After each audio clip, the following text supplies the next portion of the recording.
আজ কাঁচা আম দিয়ে টক ঝাল মিষ্টি আচারের রেসিপি শেয়ার করেছি, যেটা বানাতে একটুও তেলের দরকার নেই, আবার রোদে দেওয়ার ঝামেলাও নেই। পোলাও, বিরিয়ানি বা খিচুড়ির সঙ্গে খেতে অসম্ভব মজা হয়। প্রথমে কাঁচা আমগুলো ছুলে নিয়ে পানির মধ্যে লবণ দিয়ে ভিজিয়ে রেখেছিলাম 10 থেকে 15 মিনিটের জন্য। এরপর পানি ঝরিয়ে ছোট ছোট টুকরো করে নিয়েছি। আমগুলো যদি একটু শক্ত হয় তো সেক্ষেত্রে আচারটা বেশি ভালো হয়, ভেঙে যায় না। এরপর টুকরো করে নেওয়া আমের সঙ্গে পরিমাণ মতো চিনি, লবণ, বিট লবণ, এলাচ 2টা আর ছোট এক টুকরো দারুচিনি দিয়ে মাখিয়ে রাখছি আরও আধা ঘন্টার জন্য। চিনির পরিমাণটা নিজের স্বাদ অনুযায়ী। আম যদি একটু টক হয় তো চিনি হয়তো একটু বেশি লাগবে। শুকনা মরিচ আর 5 ফোড়ন হালকা করে ভেজে নিয়ে পাউডার করে রেখে দিয়েছি।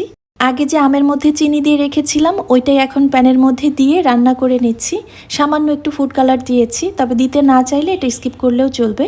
আমগুলো যখন স্বচ্ছ কাচের মতো হয়ে গিয়েছে সে পর্যায়ে এসে আগে থেকে পাউডার করে রাখা মশলাটা দিয়ে একটু নেড়েচেড়ে নামিয়ে নিয়েছি। আম ফুরিয়ে যাওয়ার আগে এমন করে একবার আচার করে দেখবেন, অসম্ভব মজা হয়।